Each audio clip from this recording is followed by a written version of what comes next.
thank you very much. First and foremost, I want to say, Tom, I wish that I live on the other side of the county out in Anaheim, but I wished I'd had the opportunity to vote for you as a candidate for Board of Education. And boy, it's a shame that you did not win, but I will tell you, it was not for lack of a strong effort and not for lack of need, but I have a big thank you to you for putting your name on the ballot and standing tall. And we had a lot of victories that night. It wasn't yours, but the team won. So, all right. Thank you all very much for having me here today. See some friends in the audience, and it's very good, especially to be here. Before I say anything else, I wanted to thank everybody here for your engagement, for being involved, for making a difference. I don't have to tell any of you that Newport Beach and Costa Mesa have been ground zero in local politics for some period of time, and I can tell you without any hesitation that from as far south as San Diego to as far north as Eureka, California, the message is out there that Costa Mesa is serious about dealing with the problem of the public employee unions running city government. And you should all be very, very proud to have an independent city council that is willing to say that no longer do the employees run the city, the taxpayers and the voters run the city. So thank you very much for that. So as Tom said, I do write for Breitbart News Network. I'm a columnist there. I'm the politics editor of their California vertical page. It's kind of a funny story, but I actually used to have baseball tickets with Andrew Breitbart. He was a fanatical baseball fan. If you were up at his house before he passed, if you were up at his house, his office was in the basement. Actually, I don't know how many of you folks have ever been up to Westwood. They have a big veterans cemetery there. And you say to yourself, I guess somebody's backyard has to overlook a cemetery. Why not his, right? So you're in the backyard and you look out on the cemetery and you're working back there blogging. I remember being there when he broke all the stories about Acorn and stuff like that. And there's 3 big TVs on the wall. And at one moment I realized this guy is breaking stories.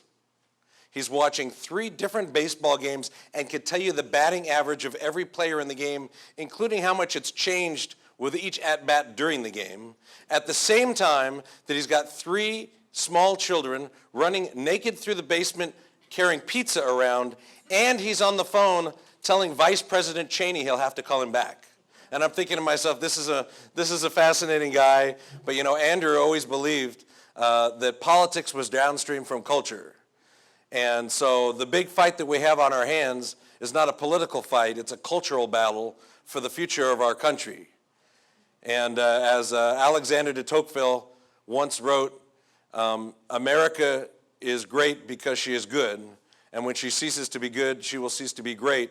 And if you read the book, Democracy in America, the part of the book that he's talking about, de Tocqueville makes this observation as he looks out at America and sees a place where on Sunday mornings you can't find anybody because everyone's in church. And the context of his remarks were that you can't have a thriving, limited government, a thriving place where government has a small role unless the culture of the people is to respect the life, liberty, and property of the people around them. And so it's very, very important what we do, working hard to uphold the values of life, liberty, and property, life, liberty, and pursuit of happiness. And the role that you guys play here fits exactly into the form of citizen activism that makes America unique in the world. So that all having been said, I asked Lee what he wanted me to talk about today. Lee, how much time do I have so I don't blow it here? Apparently I have until I get the hook. You give me a 5-minute warning.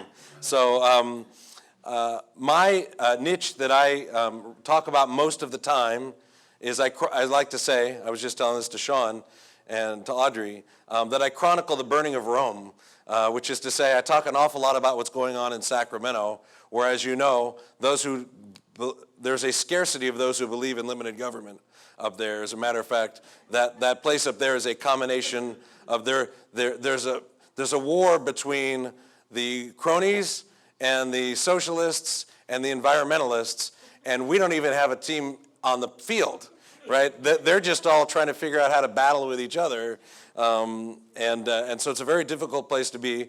When we talk about the culture of corruption going on in Sacramento, This is the only reason we did not have tax increases passed in the last legislative session when Democrats had a supermajority in both chambers is because they never had enough state senators to vote out a tax increase, because at any given moment, anywhere between 1 and 3 were under indictment and were not voting in the Senate at the time. And this week we got treated to the revelation that Jerry Brown, who comes from a wealthy family, and is wealthy himself, has a very large ranch. And how many people got to read about the fact that he thought he might have some oil on his land, never mind what that might mean for global warming or whatever that is. He ordered the scientists in the state's department that deals with oil issues to actually come out and perform an assessment on his property to see if he had oil reserves. Such an assessment, by the way, if any of you had a ranch and tried to order that kind of assessment from professionals, you would pay tens of thousands of dollars, if not more, to get that done. He got it done courtesy of the taxpayer, which is a bit hypocritical. But understand, it's the legislature that holds a governor accountable, right? So then you open up the Los Angeles Times and you read the plight of poor Senate President Kevin De Leon. This is a man whose tough life means that because of his junket to Australia that he recently took, because it was important for him to see, I don't know, how you deal with drought, right? And now he apparently has trips coming up to London and to France to tout California as a leader in carbon emission battles. He apparently, and I know you're going to feel sorry for him, is going to miss the junket to Maui that 20 of his colleagues are taking, matter of fact, next week. So it's this is the kind of challenge we run into in Sacramento, is that the people that have been elected are not looking out for the taxpayer. They're not stewards of the taxpayer dollar. I will say a couple of things in praise for our team. When I say they're not engaged, it's kind of like, imagine going to a football game where every time you go to the football game, their team always has the offense on the field, and we always have the defense on the field. So the first thing you notice in that environment is who's the only team that really can score? It's the other guys, right? For us, it's just how do we keep them from running up the numbers every game? A game being a legislative session. Well, this last year, $44 billion of new taxes were introduced by the Democrats into the legislature. $44 billion of new taxes. Never mind the fact that California has right now just passed the largest budget in the history of the state, over $180 billion a year, not counting other federal monies that are floating through the state and down to the local level. So despite all of that, they introduced another $44 billion of tax increases. Anybody here care to guess how many of those actually made it to the governor's desk? All of them. No. None of them made it to the, I know, I want to be with you. None of them made it to the governor's desk this year, and that happened for two reasons. One reason is that the Democrats were very aggressive and were not willing to do much compromising.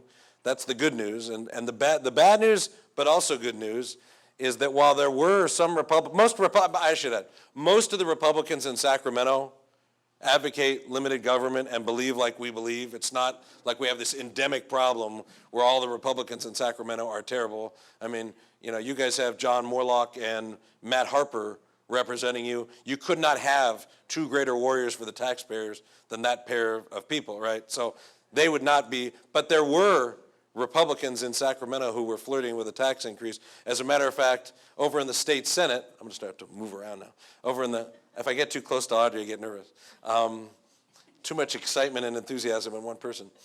So if you go to Sacramento, the state Senate Republican caucus, mighty as it is with 15 members out of 40 in the House, when the Democrats tried to move an $8 billion transportation tax, and I guess I should add, by the way, in passing the record-sized budget that I talked about, the grand scheme of the Democrats was they shorted transportation funding while at the same time funding new programs to provide health care for illegal aliens and all kinds of other great things in the budget. They shorted the vast majority of money for roads and highways, and then the day that the governor signed the budget bill, he called for a special session saying, we need more money to fix the roads. And, that kind of, I mean, it's as much blackmail as you could possibly get, right? And the next year they say, well, we just won't fund any police because we need new taxes for police. Well, I'm happy to say the Republicans didn't go for that. But in one key committee hearing, as a matter of fact, Senator Morlock and Senator Wynn and Senator Tom Berryhill were the Republicans on this committee. And Tom Berryhill, who's from up in Modesto, was the vice chairman of the, he's the chairman of the Senate Republican caucus, the number 2 out of 15 people. Bob Huff was the leader. He was the number 2 Republican, and when they did the roll call for this big transportation tax, and of course John Morlock spoke against it in committee, Janet Wynn spoke against it in committee, and Berryhill, the chairman of the Republicans, goes, pass, didn't vote no, pass. Well, in politics, that's the equivalent of sitting in one bathroom stall and doing the under the thing, if you guys remember Larry Craig, signaling to the guy in the next stall that you might be open for business. And so, by the way, that ultimately led to Bob Huff getting removed as leader 5 months before he was otherwise going to be removed as leader because he couldn't explain to the other Republicans why his chairman, the guy he appointed to be chairman of the Senate Republicans, would do that kind of signaling, right? And so ultimately, the good news is Republicans held together, Democrats held together, and they didn't have the votes to pass any tax increases. The bad news is they still have available to them the special interests, the ballot measure in California. And so you're going to see 4 or 5, there's going to be like 16 to 19 measures on the ballot next November in California, and 4 or 5 of them will include tax increases. There'll be an extension of Prop 30, the temporary tax, which of course isn't quite so temporary, is it? So they're going to bring that back, and my understanding is they want to ratchet it up and put more taxes in it. There's going to be a tobacco tax measure on the ballot again. I know that there's a measure, so they passed through the legislature a measure to ban plastic grocery bags and implement a 10-cent tax on paper bags, and then the people turned in enough signatures to force that to a vote of the people. And so that will be on the ballot next November. So the people would have to vote yes to ban their own grocery bags, tax their own grocery bags, and if they vote to do that, then it would go into place, but that will be on the ballot. Now they're talking about legalizing, this is great, they're going to legalize recreational use of marijuana, which is, some libertarians might go, well, that's fine, right? Except then they apply more taxes to that than they apply to anything else and put all the money into a big vat of money so that, of course, it gets paid out to people that need it. But if you look, I always look to these big vats of money and say, well, what could you do with that? And the way that it's written, it could go to fund more raises for cops. So again, the public employee unions always manage to get their piece of the pie whenever any of these things. So now you can, light up a reefer and support your local police so that maybe they'll retire at the age of 40 with 150% of their salary. I don't know. We'll just see. And I say that having worked in law enforcement as a deputy sheriff for many years, a reserve deputy, and I have respect for the line cop, but the greed is over the top. The sense of entitlement is over the top. How many people in here get to retire at the age of 50 with COLAs and a full salary the rest of life? It doesn't really work out. So anyways, there's going to be a lot of tax increases on the ballot next year. The good news is the more tax increases that appear, the more hope we have that Californians will just reject all of them. So we'll see how it goes. I'm going to pivot to another topic, not to depress you. I've depressed you enough about Sacramento government, but this being the presidential political season, I didn't want to at least not take a little time with a wave to Senator Cruz there in the back of the room. I'd take a little bit of time to talk about presidential politics because, some of you folks have been around for more elections than I have been, but I believe that what we're seeing taking place in America right now in Republican presidential politics is unprecedented. Never before in all of my years, and I just go back to '84 election, but in all my years, I've never seen an open seat for the presidency be this different than conventional norms, where you see a situation where a significant majority of likely Republican voters, not just in early states, but polled nationally, a significant majority of Republican voters would like to see someone as the Republican nominee who has never been in government before at all, right? So that's one message that should be taken by our establishment friends on Capitol Hill. But then in addition to that, you know, if you look at the issue that's resonating the most with primary voters, I mean, Donald Trump didn't just come out of nowhere. And by the way, I'm not here to praise Donald Trump for everything that he is, because not only is a showman, but he has the convenience of, on almost every issue, having had the position on both sides at some point or another. He's not tremendously ideologically consistent. However, he has been consistent on the immigration issue. And they just had a poll come out in the Wall Street Journal, which the Wall Street Journal probably hated, that shows that 49% of Republican primary voters see Donald Trump as the candidate with whom they most agree on immigration. What happened? Oh, there you go. Nice. All right. Sean, get on that. Aristotle, get to have it. So that's a demo. Exactly. And so it's interesting. And so you actually say to yourself, why do we have the phenomenon of Donald Trump? How is he so popular given the fact that he's not ideologically consistent? You know, heck, he had Hillary Clinton at his wedding, right? And all that. And seemingly no matter what he says, his popularity does not, literally, you couldn't make up some of the stuff he says and nobody cares. And I think the answer is, and you can all disagree with me if you want, is that most Republican voters want someone in the White House who has the temperament and the authority to stand up and say, enough is enough. And we're not going to take it anymore, and we're not going to take all the lobbyists from K Street and all the things that they want to do. We're actually going to focus on moving the country forward. And so what I have called this primary up until this point is a primary less about issues and more about temperament, more about finding the kind of person that you want to have as president. And do you want someone who will stand up to what's been going on in Washington? And so, you know, as we see the field winnow a bit, I did want to take a moment to talk about the Republican National Committee and the debate process. I'm sure everyone in here has been watching the debates. I have been a very vocal critic of the debate process.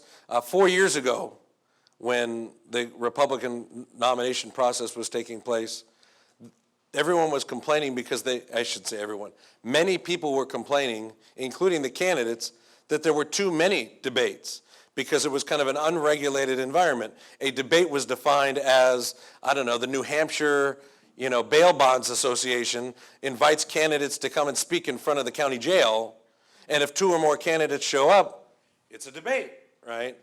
And so candidates, you had very few debates where all the candidates showed up, and lots of events where you had 3 or 4 here or there. And so the Republican National Committee thought, well, we should solve this problem, and we'll do that by requiring all of the candidates to only participate in RNC sponsored debates, and then we'll just have 7 of them. And that will be it. And I believe that you take a problem that they perceive to exist and created a very terrible solution for it. How many people here know much about Bobby Jindal? So Bobby Jindal is Bobby Jindal is the governor of Louisiana. He's a Rhodes Scholar, smartest guy you've ever met, was an incredibly articulate and conservative member of Congress, went on to get elected governor of Louisiana. He's in his last year of 8 years, and he's the only governor in America to actually reduce spending. Every other Republican governor who tells you that they've reduced spending have actually reduced, this is that Matt doublespeak, right? It's a reduction in the increase in spending. But the actual budget of Louisiana is actually like 15% smaller in actual numbers than it was when he became governor all those years ago.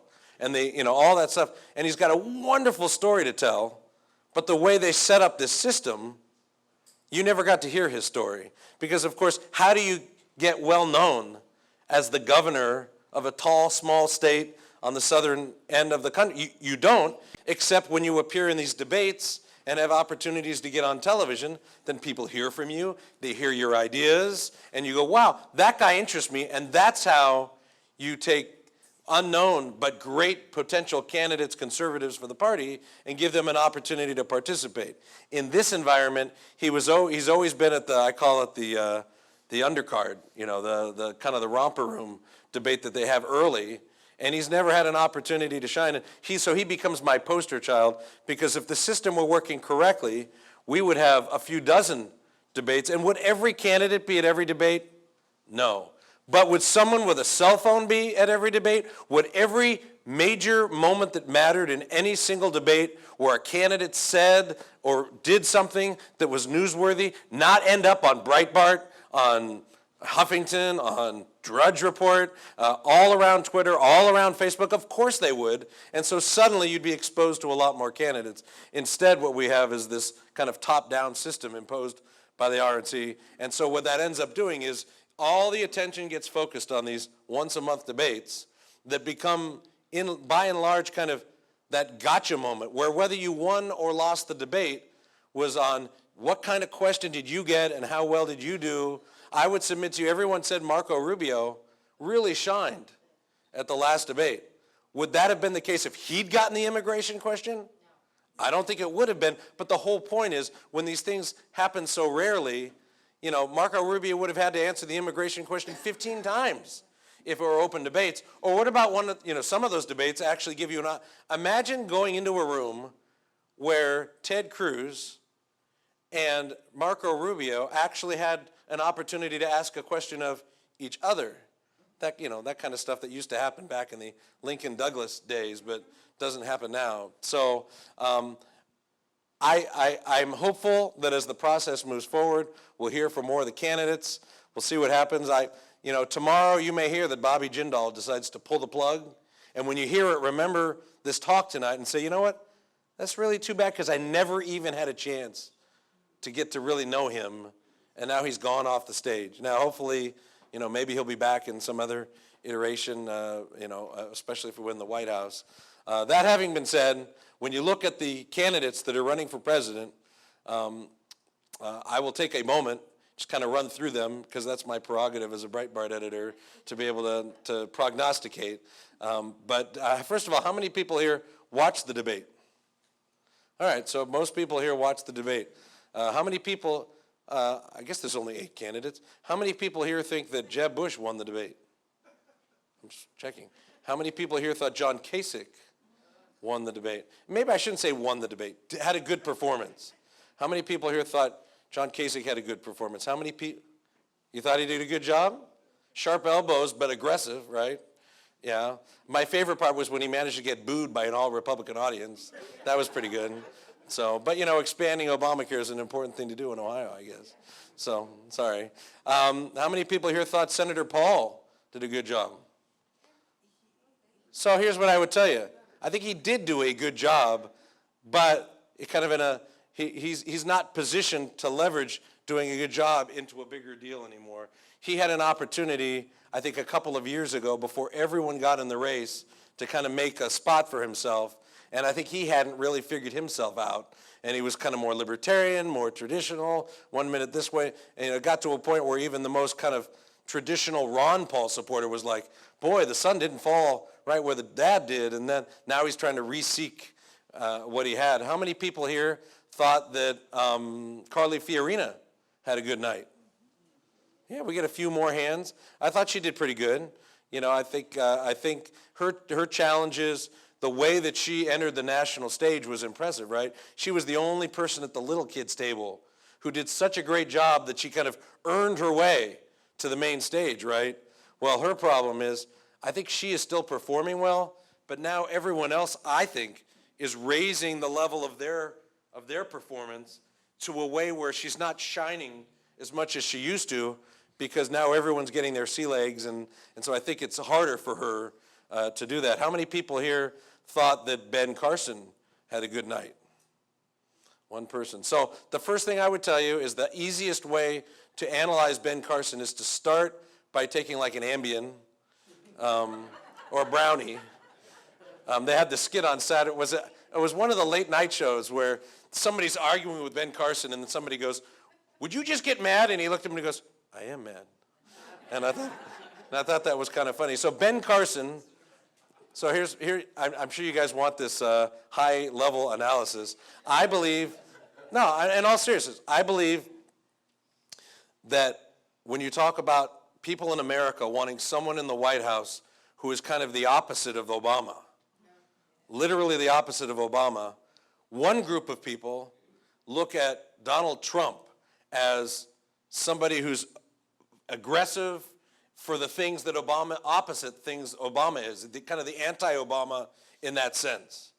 But I think a lot of people see Ben, the opposite of Barack Obama's extreme disrespect for the country, as the need for a gentleman in the White House. And I will tell you this, Ben Carson's polling numbers show that his largest support is coming from the Christian community nationally, especially the evangelical community in the South. And those are people that are kind of like, we want a person of faith in the White House. That certainly wouldn't be Donald Trump, who I think wasn't willing to say what his most significant passage of the Bible was for him. He said that was personal.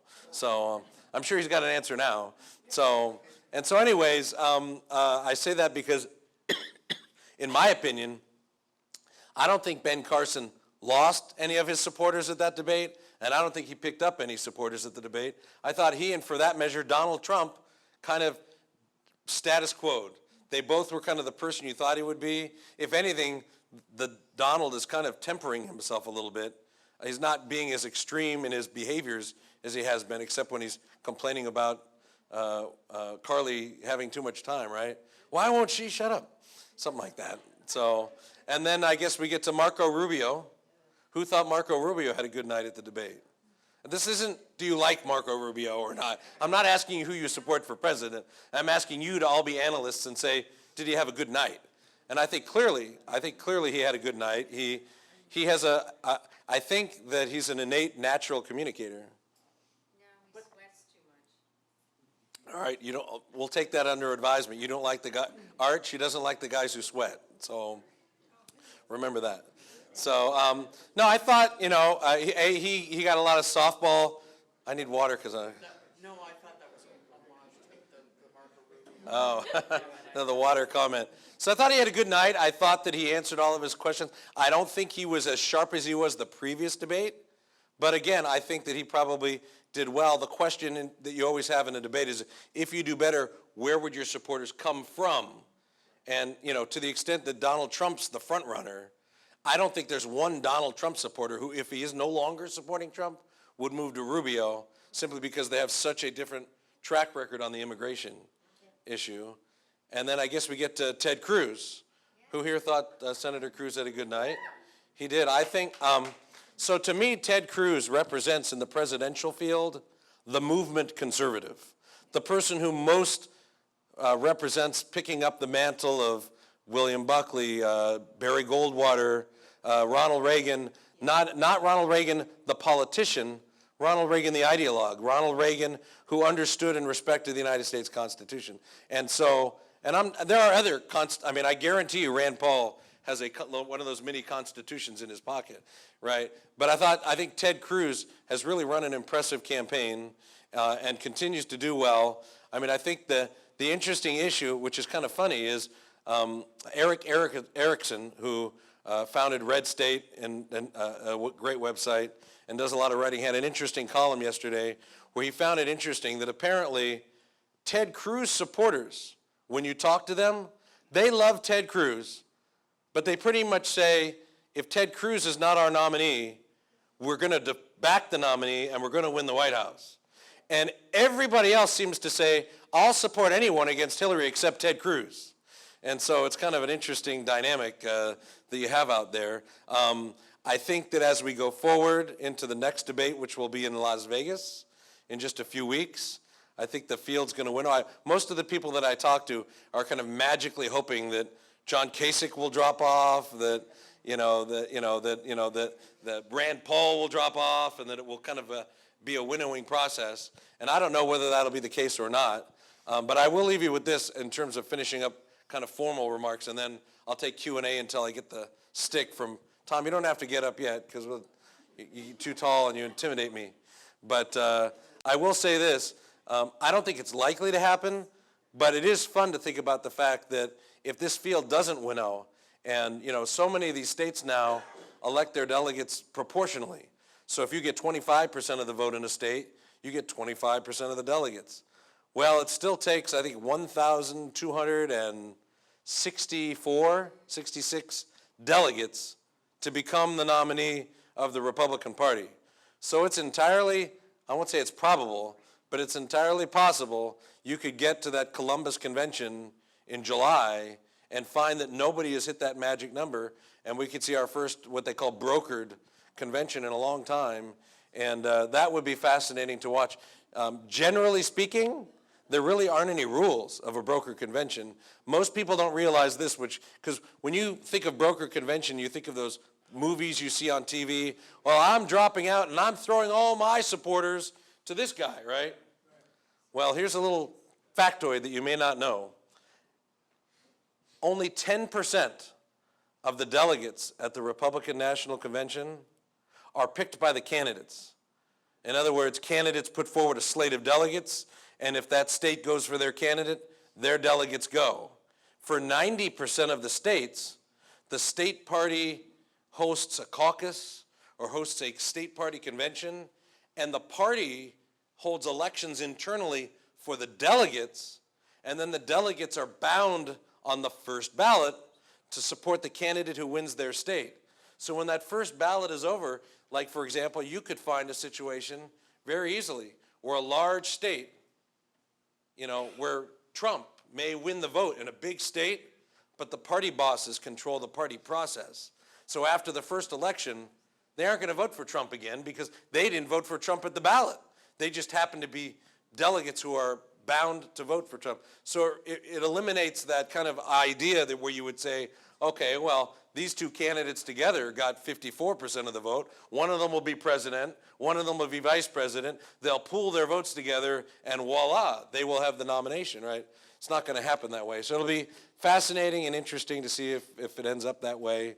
And I'm sure it will be like the ultimate political dynamic room, and we'll send Audrey to the convention, and then we'll know that the right candidate will emerge. So if it's all right with Tom, I would be more than happy to take a question. Not only is it all right with Tom, but I think he wants to ask the first question. Do I know the number for an exterminator? Update us on the bullet train. Is that going to happen? And two, we have enough to keep them from having a super majority. But what are the critical elections, local elections that are up? All right. So first of all, high-speed rail. As to how far that moves forward, it appears, and again, I told you that Sacramento is filled with cronyism, right? So they keep funding the high-speed rail, and they keep putting more money into it because, again, it's an alliance between Jerry Brown, who's looking to have a legacy kind of like his dad's, combined with the unions, because written into all of the documents is there is not one part of this massive high-speed rail system that does not have to be constructed with only union labor. And so they, of course, are behind it. That having been said, this Congress is not providing any federal money, and the whole system is now getting a lot of scrutiny. It appears that there's a lot of financial mismanagement and problems with the funding that's already been there. I would say this. I think the high-speed rail is in trouble. And the best analogy that I use is here in Orange County, when a majority of Orange Countyans generally supported an airport at El Toro, but a small 10% of the population of the county in South Orange County didn't want it, and this is where you get the issue of intensity. The people around Orange County were like, sure, that would be cool to have an airport there. So their intensity on a level of 1 to 10 was maybe a 2. But the 10% of the people that totally opposed the airport were like a 10. Like they will join hands and stop a bulldozer with their body. And eventually, they prevailed, even though they were in the minority, because they cared the most. And I just look at the opposition to this folly trolley train, and I just have to think that ultimately it will go down. I know that today, Board of Equalization member George Runner and Senator Bob Huff introduced a constitutional amendment for the ballot. I don't know if it will pass, I don't know if it will qualify or not, that would actually take the money that's been passed by the voters for high-speed rail bonds and instead move it over to build above-ground water storage.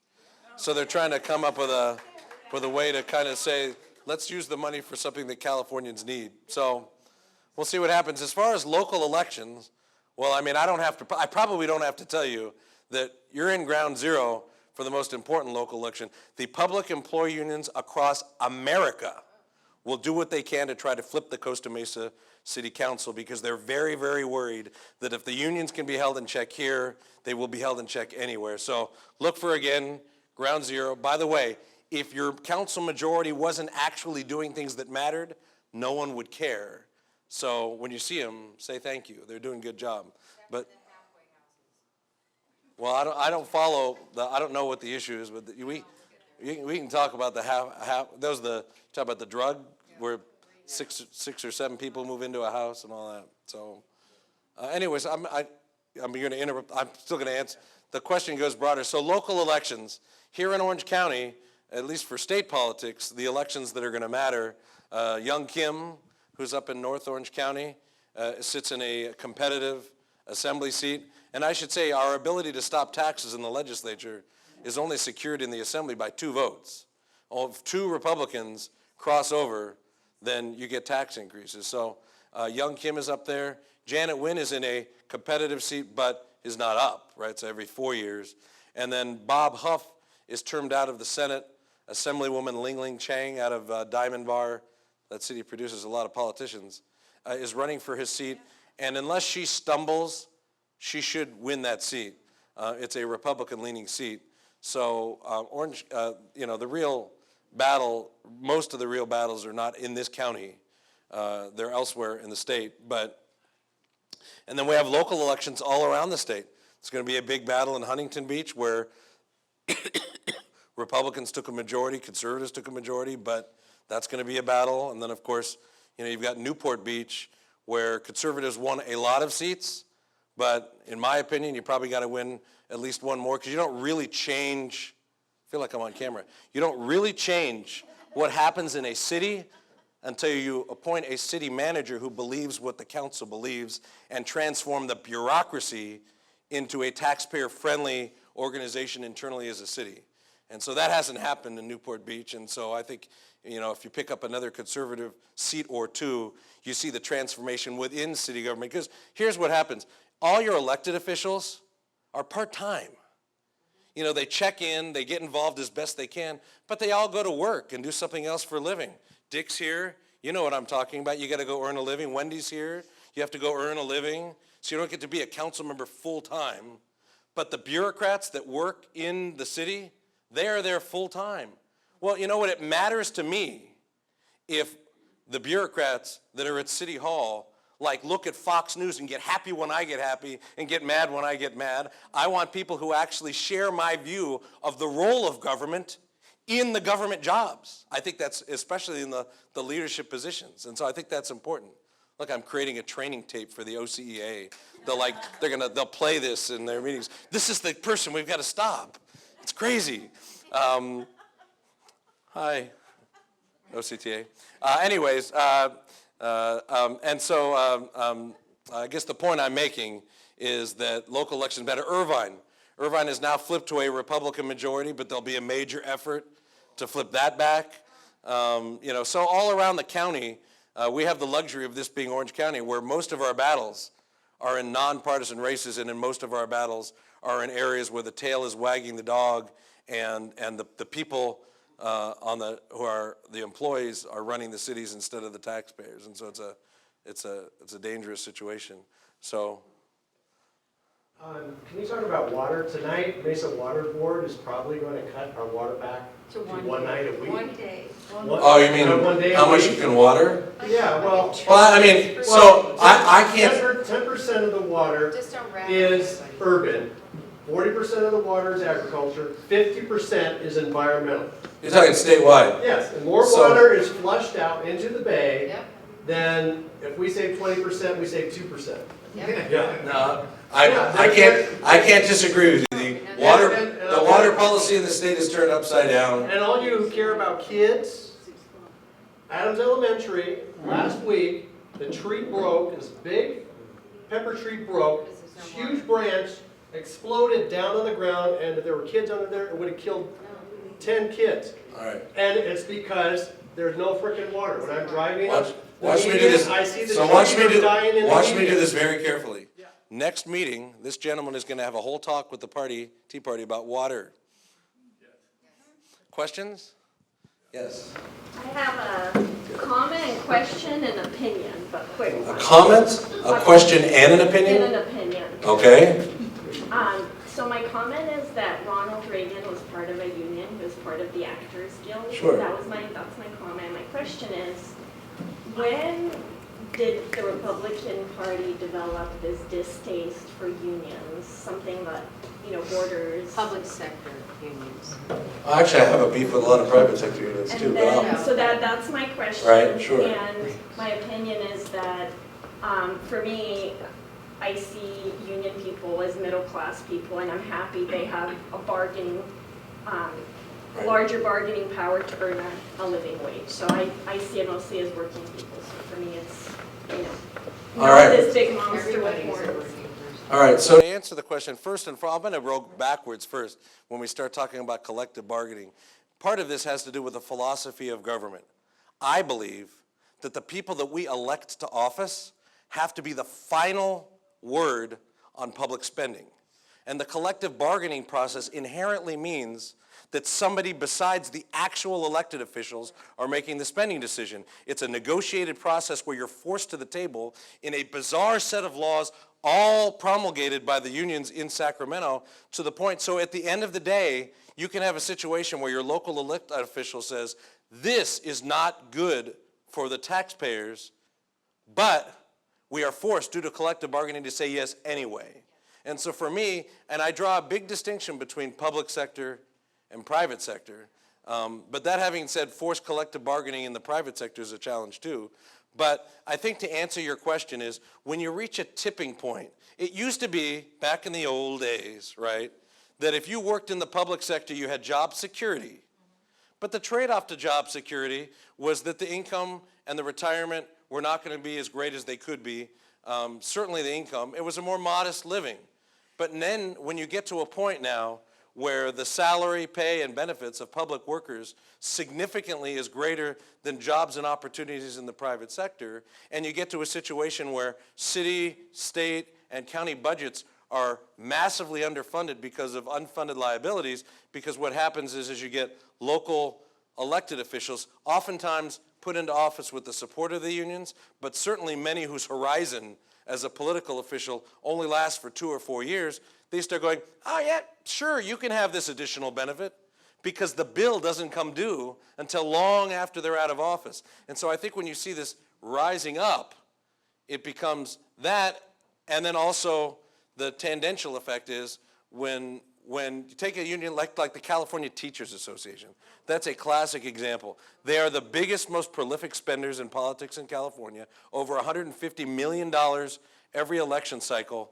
2% of their political spending is on Republican candidates, and 98% goes to Democrat candidates, and the reason is simple, which is it's kind of pay for play, right? We want to put the politicians into office who will perpetuate the system, and then even when you want to have a correction in the system and truthful information, the Public Employee Retirement System Board of Directors is made up of, not of taxpayer representatives, a majority of the PERS governing board is made up of representatives from the unions. So when you say, okay, let's go ahead and true this up and charge more to all of the cities and counties so that we start to get money into the coffers to cover the unfunded liability, they don't want to do that, because if a local city has to pay more money out the door for pension obligations, there's not more money to negotiate new raises and new, benefits. The only thing that I could say is, going down the road, eventually we're going to get to a point where the newly hired cop or the newly hired employee, clerk in the office, whatever they're going to say, realistically, the chances of me as the new person actually getting these benefits is like almost zero, Because I'll tell you what happens is every time there's a union negotiation, almost always, they negotiate sweeteners for the most senior people and leave the new people out in the cold. So eventually you're going to have an internal battle between the unions.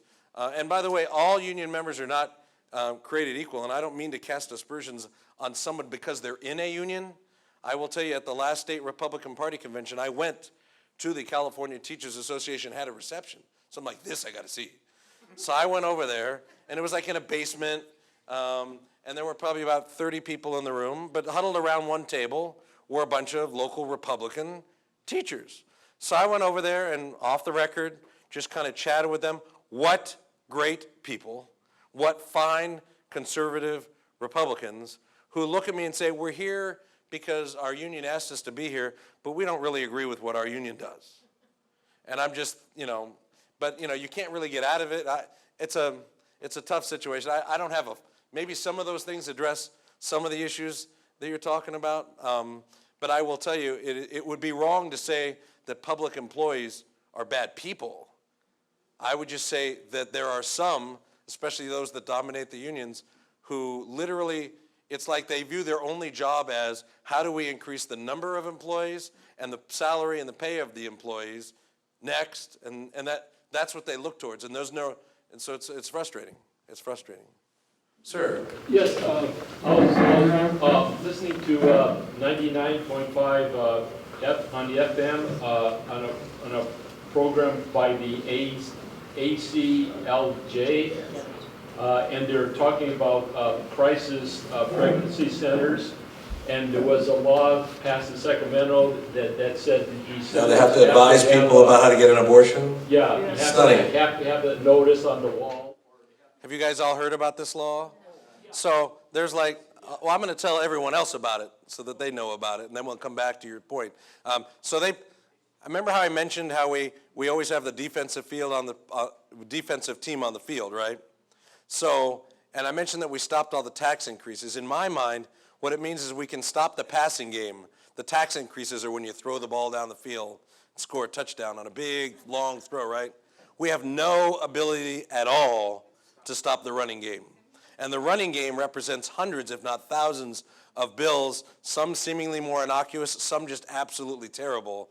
And amongst the worst of the bunch is a bill that requires crisis pregnancy centers in the state of California, primarily, by the way, founded by people trying to provide options to those other than an abortion, are now required to distribute to people who go to them information about how safe an abortion is and where to obtain one. It's like you can't make this stuff up. So, I don't know what to tell you. But anyways, did you? Yeah, so what was the bill number? Oh, I'm good, but I'm not that good. You would just have to Google Crisis Pregnancy Center Abortion Requirement Jerry Brown, and it'll come out to you. It's probably 666. Sir. Oh, one more? No, one more. One more, short one. Real short. What's happened with the redevelopment bill that the legislature was working on? So redevelopment agencies, I'm going to do this in 1 minute.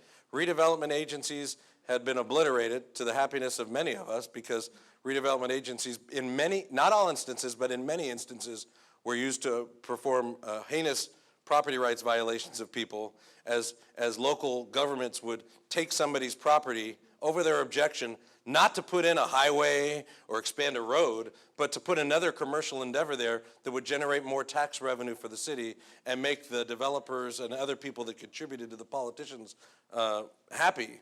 And so they were gotten rid of, and there's a new version of redevelopments that is now coming back. The bill was signed into law by the governor. Many Republicans supported the bill. It's a Republican problem, by the way. A lot of these redevelopment agencies are supported by Republicans because big developers like Republicans. And so it's coming back, and we're just going to have to see when the property abuses start again. The good news is these new agencies that have been formed have a much more difficult time raising capital money because they can only raise money off of new taxes imposed. They can't raise money off of existing revenue streams, but it's a very difficult thing. Anyways, thank you all very much for the opportunity. Breitbart, California, Flash Report. Check it all out, and God bless America.